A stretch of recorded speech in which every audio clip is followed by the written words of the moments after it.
ఏం చేసిండు వాడు ఏమన్నా చేసిండు? ఎన్నిసార్లు ఇస్తావా? 4 గుంటల జాబ్ ఉంది, కోటి రూపాయల జాబ్ ఉన్నానికి 5 లక్షల లోన్ ఇస్తాడు వాడు.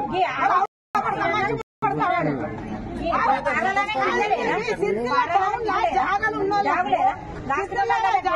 30 లక్షలకు 100 గజాలు వస్తుంది.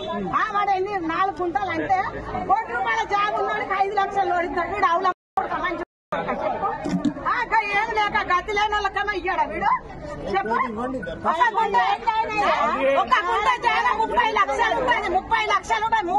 4 గుంటల జాగా ఉన్న వాళ్ళకి 1,20 లక్షలు, 1,20 లక్షలు శరాలు ఉండాలి. అవుల కొడుకు గాడ 5 లక్షలు లోన్ లేని వాళ్ళకి ఇయ్యాడా?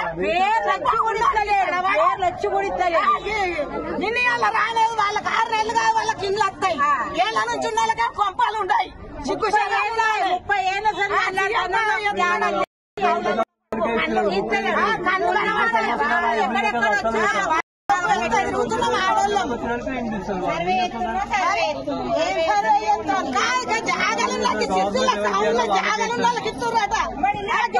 ఏళ్ళ ఉన్నాడు వాడు, కోటి రూపాయల విలువ ఉన్నాడు, 30 లక్షల కింద వానికి జాగాలు ఉన్నాయి. గానికి ఇస్తురంట సిగ్గు శరం ఎవడని నవ్విపోతాడు. చెప్పుల దండేస్తా అన్నాలే వాడిని అవుల కన్నుల పడిపోతాడు. మరి అరే పేర్లు చదువుతుంటే ఒక్కొక్కడికి ఎంత అంటే ఇప్పుడు 4 పథకాల గురించి అని చెప్పారు. ఓకే, పథకాలు అయితే అది చేస్తారు, ఏదో అయిపోయింది.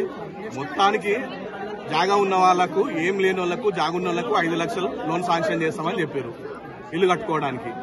అట్లాంటి మొత్తం నిరుపేదలకు, ఏం లేని వాళ్లకు శాంక్షన్ చేస్తే ఏమనిపించదు. ఉన్న వాళ్ళకే 4 ఇండ్లు ఉన్నాయి, బిల్డింగ్లు ఉన్నాయి, వాళ్ళకి ఏం లేదన్నట్టు కాదు, వాళ్ళకి ఆస్తులు ఉన్నాయి, అట్లాంటి వాళ్ళకే శాంక్షన్ చేశారు. మరి ఇంకోటి డబుల్ బెడ్రూమ్, ఏం లేని వాళ్ళకు, జాగ లేకుండా ఏం ఆస్తులు పాస్తులు లేని వాళ్ళకు డబుల్ బెడ్రూమ్ శాంక్షన్ చేస్తా అన్న వాళ్ళకు కూడా అందులో ఏ నిరుపేదకు వచ్చింది చెప్పండి లిస్ట్ లా? మొదటి విడత అని అన్నారు, ఏదో 30-40 శాంక్షన్ అవుతుండొచ్చు ఈ మొదటి విడతలా. అన్న కూడా మొత్తానికి మొత్తం ఎవరికి లేవాళ్ళ, అసలు గరీబ్ గాలకే లేదు, ఉన్న వాళ్ళ పేర్లే ఉన్నాయి. అందులో అయినా ఇప్పుడు 5 లక్షల దాంట్లో అయినా డబుల్ బెడ్రూమ్ లాగా ఉన్న వాళ్ళ పేర్లే ఉన్నాయి. అందులో ఏం చేస్తాము? ఇది కరెక్ట్ కాదు. మళ్ళీ ఒకసారి సర్వే చేయాలి, సర్వే చేసి దాన్ని అది చేసుకుంటేనే మంచిగా ఉంటుంది, లేకపోతే మేమైతే ఒప్పుకోం. మీ సొంత నిర్ణయాలు తీసుకుంటే ఊకోను. నేను అడుగుతున్నా, మీ సొంత నిర్ణయాలు తీసుకుంటే ఊకోను. ప్రతి ఇంటికి ఏ భూమి లేని అరువులు చెందాలి, ఏం లేని ఫస్ట్ చేయాలి. సొంత నిర్ణయాలు అవసరం కలెక్టర్ కాదు, మంత్రి తీసుకెళ్తాం. పోరాటం చేస్తారు, ఎంతమంది పోరాటం చేస్తారు. ఊళ్ళకి ఏడిపించారు, ఊళ్ళకి ఏడిపించారు.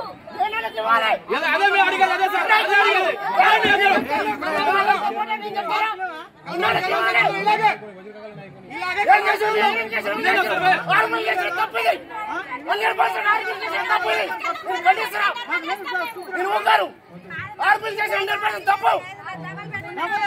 ఒక కుటుంబంలో 4 ఉంటారు, ఒక కుటుంబంలో 5 ఉంటారు, ఏర్పడిపోతారు. అమ్మ నాన్నలు ఇస్తారు, అమ్మ నాన్నల కడ ఉంటాయి. మిగతా వాళ్ళకు భూములు ఉన్నాయా? కూలి చేసి పని పోతే సండ్ర పని పోయిన వాళ్ళు ఉన్నారు. వీళ్ళు